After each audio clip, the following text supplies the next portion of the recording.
very cold in here, isn't it? Oh yeah. Hello! How are you?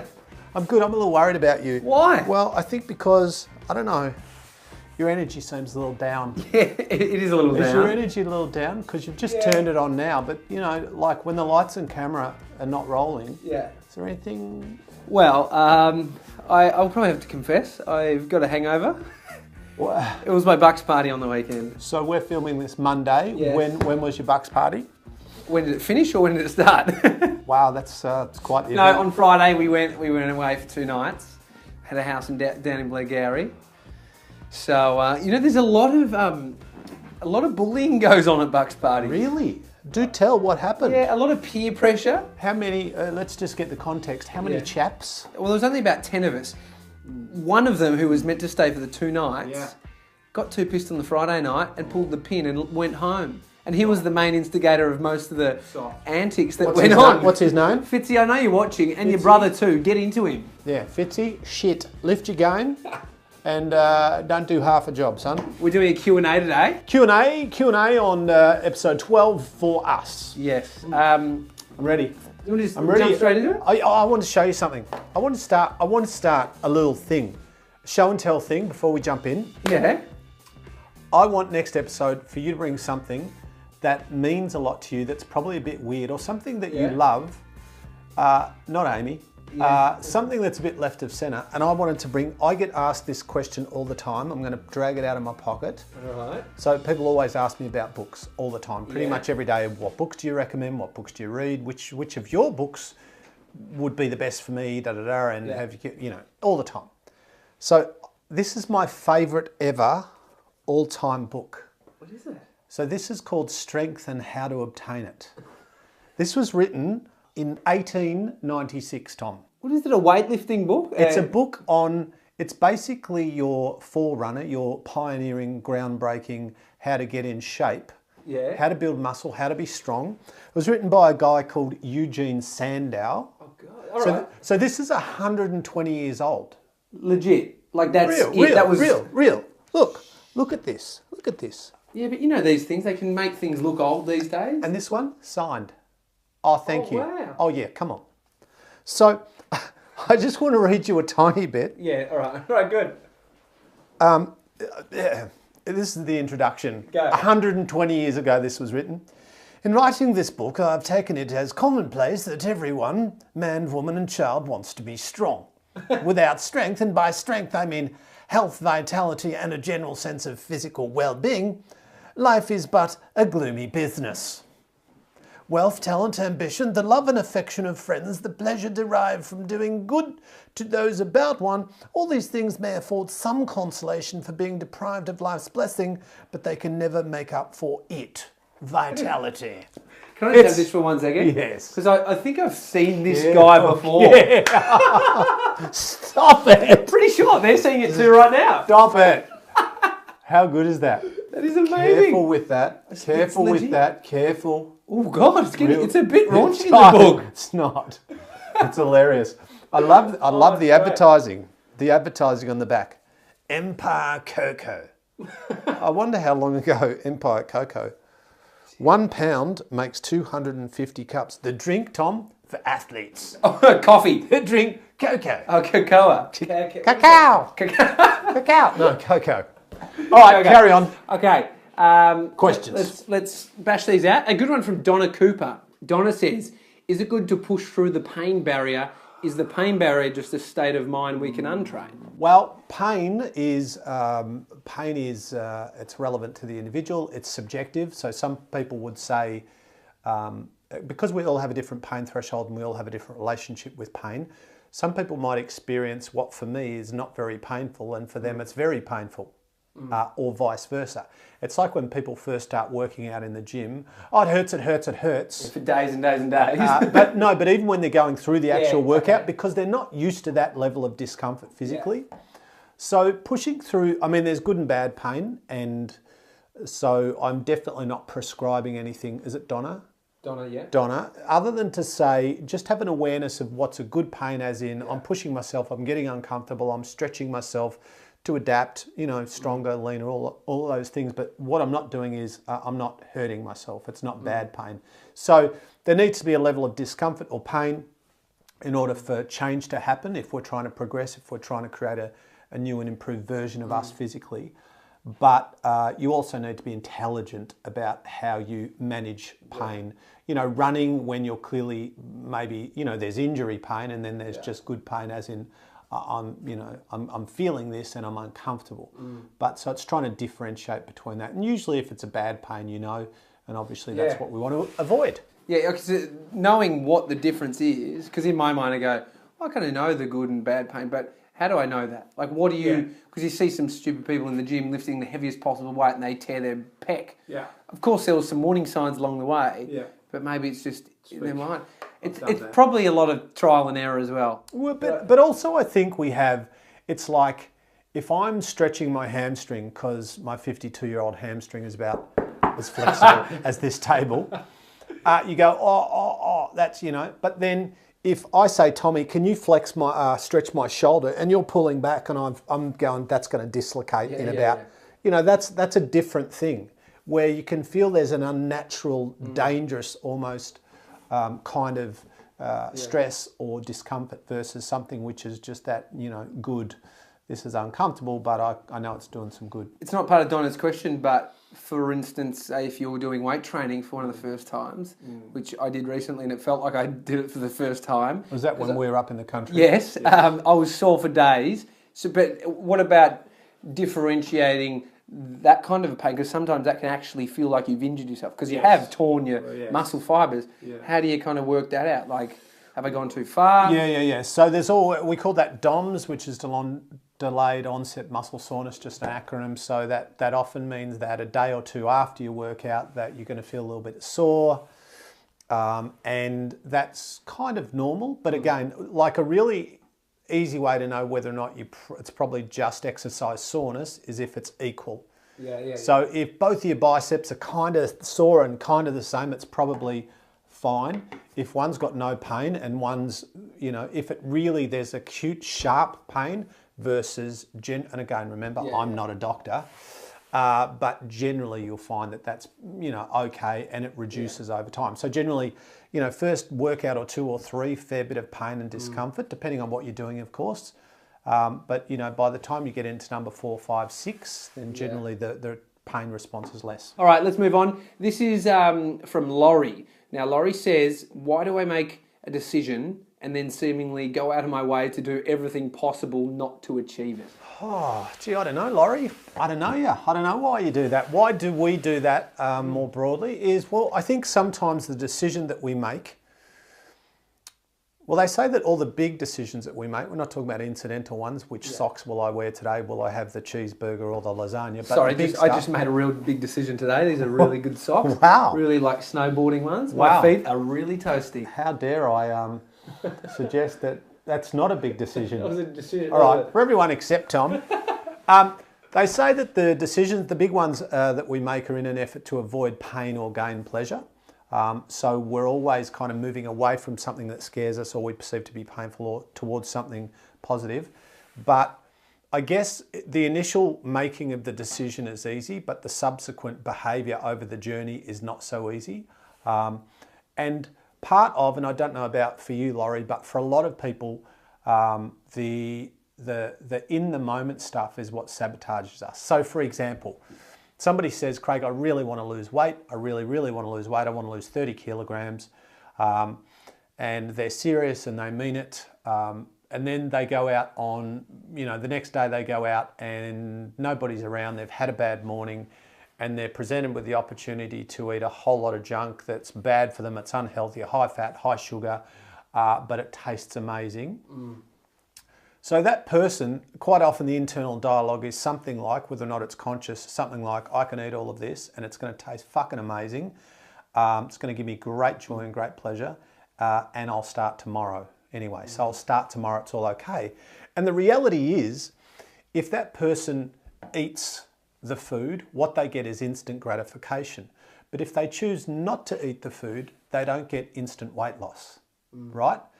And the problem with, say, for example, using the example of losing 30 kilos, it isn't a quick process. It's not an instant gratification thing. There's no short-term payback. There's no in-the-moment kind of joy because I'm addicted to sugar and fat and you know, Savoy shapes or whatever they're called. What are they called? Barbecue shapes. Savoy, so they're good. You know, and so when I eat that, when I go there, it makes me feel good momentarily. Then I feel shit, but it gives me instant, you know, it gives me that dopamine, gives me that physiological shift, and my taste buds go crazy, and it's amazing. And then I want to punch myself up for the next 24 hours. Yeah, but instant pleasure, the mouth pleasure, gets in the way. Yeah, far out. Go. Jake Jakey. says, hey Craig, how do you manage, lead, supervise your team? Wow. What's your philosophy? Cheers. So this is obviously in a workplace. When you had your gym, how many staff at one point did you have? Well, over the years, I had about 400. So either contractors or employees, but all wearing the Harper's name. So caftans as well, right? Yeah. Well, that's right. Thongs, caftans, tambourines. Business cult, same. You know, I heard somebody describe the other day two kinds of leaders, and one leader is the leader that people are scared of, and they can't look them in the face, they can't look them in the eye, and that leader kind of operates out of control and manipulation and intimidation. There are more than these two, but there's another kind where people want to, and this, I'm not saying this was me, this is what I tried to be. People wanted to be around that person. People couldn't help but look at them. They wanted to be like them. They wanted to follow them, and they wanted to be associated with them. So my preferred model of leadership is to have great relationships, positive relationships with people. Did I always manage that? Of course I didn't always manage it. I did my best. And the thing too with me was when I started in a leadership role was when I was 22 and I was managing gyms at a very young age. So I couldn't even lead myself, let alone a team. But, you know, John C. Maxwell wrote a book called The 21 Irrefutable Laws of Leadership. And in that he talks, I think that's the name, in that he talks about that the great leader is the leader that gets people to buy into his vision, his or her vision. And to surround themselves with like-minded people. That's if they want to buy into that. You know, so it's like, this is where we're going in this organisation. I'm the leader. This is what I want to do. These are the reasons why. Are you guys on board? If you are, that's great. If you're not, that's okay too. But, you know, so just identifying that and being, I think in general terms, somebody who leads by doing. So if I'm not walking the talk, if I'm not authentic in terms of what people see versus what people hear, if there's a disconnect between that, then no matter how qualified I am or what I'm saying, people won't respect me because clearly I'm not doing what I'm telling them to do. And it's so not textbook. I was working at a workplace once, and all the sales desks, all of a sudden there was like glasses of water at all different levels and all different colours on different desks. Right. And I was like, what the hell's this? Right. The boss had gone around, and you basically get shamed if you haven't made your sales because you can see where people's water's up to. And that's like something you'd totally bring out of a book and go, I know how to run a sales team. Like, well, that's a lack of emotional intelligence, and that boss is a fuckwit. Yes, I'm going to say it now. Tell him or her, because all that boss is, seriously, that boss is, if you think that you'll inspire or lead or optimize people by denigrating them or insulting them or trying to manipulate them negatively in an emotional sense, you don't understand how people or teams work. And you're not a nice person. You're a fucking idiot. All right. Tracy, this is a good one. What's the skinny on how much water we need? So what's the skinny? So this is I can't give you a number, but what I can tell you is your water how much water you need per day varies based on how much you weigh. So if you're a 100 kilogram person versus a 50 kilogram person, and you do the same thing in the same environment, obviously the heavier person will need more water because they've got to hydrate, more weight. If you're in a hot environment, obviously you need more. If you're in an air-conditioned environment versus non, you need more.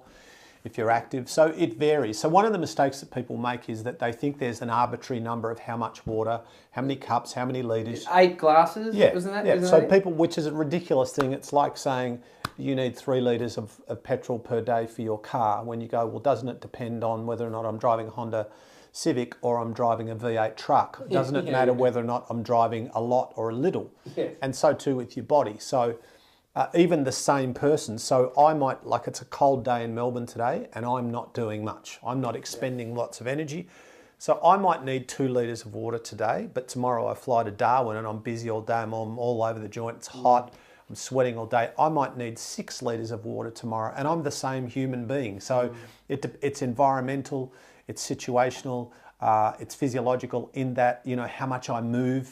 And then there's another thing, which is how much water's in your food. Yeah. Like if you have a diet that's got a high water content, like lots of fruit, lots of veggies, like lots of it, you might not even need to drink water, depending on the water content in your diet. Can I flip a question upside down? Is there an issue with drinking too much? And when I say too much, I mean like 2 litres a day, or you're drinking 3 litres a day, you're pissing like someone who's, you know, I don't know, you're pissing a lot. So, yeah, Isn't it pissing like a racehorse, but isn't it sweating like a racehorse? Well, let's go pissing like a racehorse. Mate, I had a big weekend, right? So just leave me alone. This is Tommy operating at 0.7. That's him on 3 cylinders. Can you drink too much? You can. So what happens is, I'm just remembering this, so don't come crashing down on me if I get the word wrong. I think it's called hypernatremia, when you overhydrate, and I think it lowers your blood pressure to a point where it's dangerous. I'd have to check this. And again, not the medical guy, but the bottom line is, yes, you can overhydrate,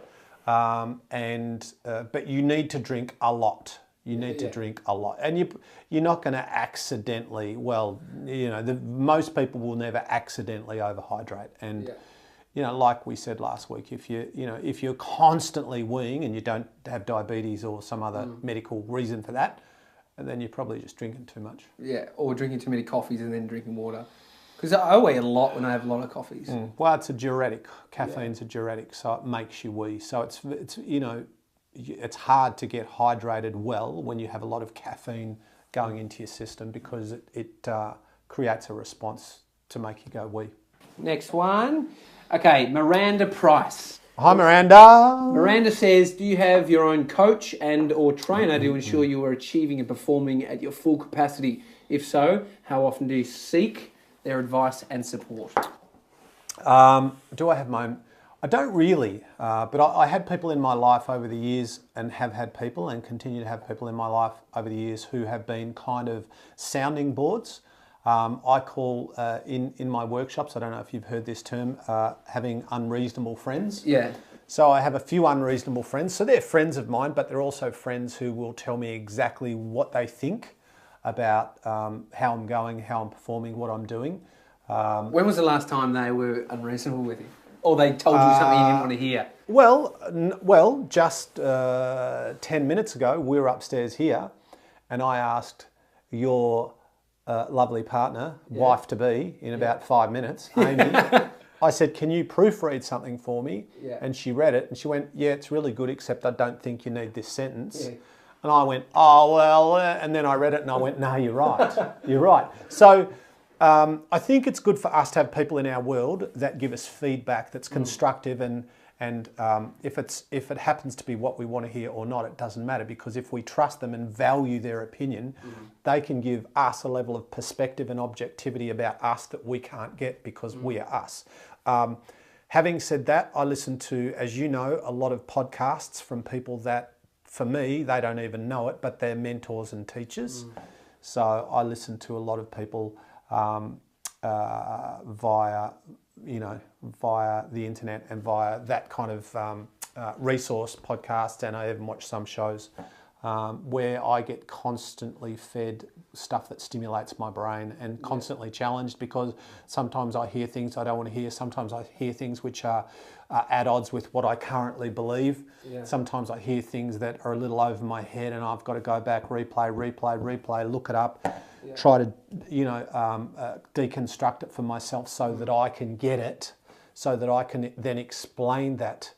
The other day I was listening to a couple of guys talking. In fact, you know who is a fascinating human being that I love is Russell Brand. Yeah, so And you and I both listened because I sent you a message, said, listen to this. It's 7 a.m. Fucking yeah, hell, crazy. Anyway, he was talking about Russell Brand. If you don't know, I'm sure most of you know. Here's a photo of him. You'll know exactly what he looks like. Rock star, not really rock star, movie star. Movie star, and what a lot of people who don't know him, who just have had a glimpse of him, might think he's a dickhead, or might think he's an addict, he's a drug addict in recovery. Yeah. He's a sex addict in recovery. He's a very manic human being, but he's highly intelligent, and I would say highly evolved. I was listening to him explain something, and I had to replay it. And essentially what he was saying is that, so in our culture, we think that if we can't see or feel or touch or measure or quantify something, it doesn't exist. That's almost science.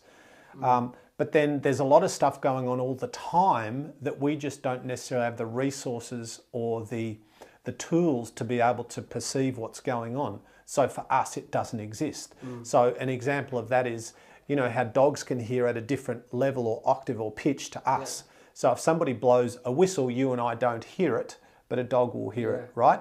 So is there a noise going on? Is there some kind of stimulation? Is there some kind of energy being produced? Yes, there is. Can you and I hear it or sense it? No, we can't, not consciously anyway. But then the dogs in the room or the dogs in the front yard are going crazy. So what he was saying is there's this constant flow of information and energy and stimuli coming into our world, but we can't hear it or perceive it all. So we don't, you know, and so too on an unconscious level with other energetic things. And who knows, maybe even spiritual things, who knows, that don't make sense.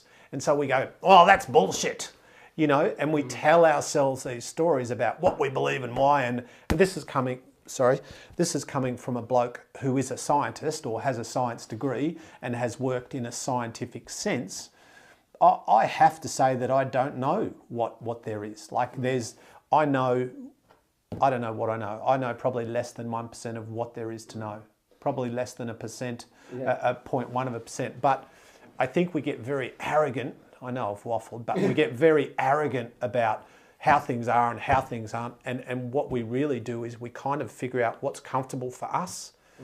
And we don't want to hear anything that conflicts with our current paradigm. We don't want to hear anything that doesn't resonate for us because it makes us uncomfortable. Because when you believe something strongly, you've got a lot of emotion and psychological attachment to that. Yeah. And then when someone goes, but what if that's bullshit? Of course your reaction is to go, fuck you. Yeah.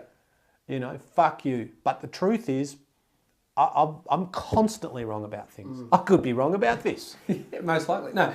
Do you think could be? Do you think you can go and find, like, you've got a mate and say, hey, I'm giving you permission to be that person in my life? I think you should. I think we should be less concerned with being right, less concerned with being comfortable, less concerned with having a fan club, and more concerned with growing and learning. That's not everyone wants that, of course, but that's where I come from. You know, I know that at 52, I'm better than I was in terms of the stuff, you know, my understanding, my awareness, my skills, my communication, better than I was at 42 and way better than 32. Yeah. And so common sense and like a lot of kind of the thought bubble out there is that, well, at this age you should be doing this or that. But I know that I'm actually getting better. You know, my knees are not. Your hammies are still fucking... All right, last question. Rick Scott, best for last. Ricky boy. How do you pick up chicks in the gym? I want the best lines you got. Rick. Enjoy, lads, he says. Well, get your pen and paper ready, Ricky boy. This will not be quick. Oh, fuck, as if I know. How do you pick up? Just while you sort of think about that thought, when you own your gym, how many of your trainers were sleeping together? Way too many. Yeah, exactly. Way too many. I used to say to my trainers, I can say this now because Harper's doesn't exist anymore, please don't fuck the clients. I know. Rule 1, please don't have sex with... that rule. Yeah. Try not to. Wear your uniform. Don't bang the clients and try to be on time. And if you do, think of me saying what I just said because you're in trouble. So I can honestly say that I'm not saying I certainly didn't with clients, but back in the day when I just worked in the gym on the gym floor as an instructor and a gym manager and all those. I didn't actually have that level of confidence where... Really? Yeah. Where I would... I'm not saying I would never try to engage someone or have a conversation, but I would... never in my life have I asked a girl out. Yeah. As in gone, hi, da-da-da, do you want to... Yeah. Do you want to hang out? You know, I've never done that. No, I'm much the same. I've never asked a girl on a date. The only time I've ever gone down that track 105 years ago was when, back in the day, just after the wheel was invented, but it was when I would already know that they liked me or there was some connection, but I would never just... So I'm sorry to disappoint you, Rick, but I'm probably not the guy. But generally, my advice, when I see people trying to pick up, like, I reckon you're a much better chance not trying to pick up. Do you know what I mean? Like, just be you. Like, have conversations. Be real. Be authentic. Be funny or be whoever you are. Just be that person. And if there's a connection, I know I sound like an old fart, but I don't... Visualisation, there's no, photo on the wall. No. Do you not know a funny thing? This is all that shit knowledge I have in my head from doing radio that you accumulate. Katie Holmes had a photo of a poster of Tom Cruise up on her wall as a kid, and she was always like, I want to date him. Wow. I guess it went south for her, seeing as they're now broken up, but and him. Isn't that weird? Yeah, that's weird? I wonder, I mean, who knows? That would just seem to be a gigantic coincidence, but who knows? Maybe but what that would have done is kind of in some way hardwire her emotionally and mentally to create that level of expectation, and maybe that influenced, who knows? Yeah. One tip, take it down before she comes over. After your first date, she comes back to her place. Yeah. What the fuck? Yeah, get rid of that. All right, Rick. Sorry, mate, that's the real... Sorry to disappoint you there, Ricky. Sorry, mate. Not that exciting, but honest. Been a good app, some dating advice, or some kind of dating advice. A lovely old book from you. Thank you very much. Staggering towards the finish line of life as a single man. Yes. It's all about to change in 5 days. 5 days. 5 days. How are you feeling? Do you want to meet her? Who? No, as in, because no one's ever met her. Oh, yeah, meet her. She's upstairs with me today. Oh. She's up in my office. Amy! Yeah, let's do this in real time. Ames! We need you! Amy! She's on the phone. She's on the phone. What? Yeah. Doesn't get much more organic than this, does it? Hola. They want to meet you. Hi, Ames. Hi. How are you? Good, how are you? Yeah, really good. So welcome to our audience. Thank you. Both of them. She's not upstairs every week, just sitting up there while we're doing this. What were you doing upstairs in my office? Just putting the final touches on the wedding. What still needs to be done? Everything. We need to plan the whole wedding. We need to get some cheese for a cheese table. Of course you do. Yeah. Of course you do. Has he been any help whatsoever? He promises to be on the day. Right. Yeah? Yeah, I'll show up, all right? So that's a no. Have you done any planning yourself? Well, I'm driving around. I found the DJ. I found the videographer. Nice. Which, yeah. not hard for me, but no, yeah. no, fuck all. You know how I'm doing security? Once everyone's in, can I come in or...? No, we've got you a window that you can look in. Have I got one of those little tables over in the corner with the little seats? Exactly right. Me and the kids? We didn't invite him, did we? We forgot. You didn't get awkward. Oh, shit. That is awkward. All right, we'll be back next week. I'm married by then. Yeah. Ames, nice to meet you. Yeah. Thank you. Nice to meet you too. Enjoy your wedding. Will do. Happy wedding. Thanks. I wish you could be there. Shut up. Cut.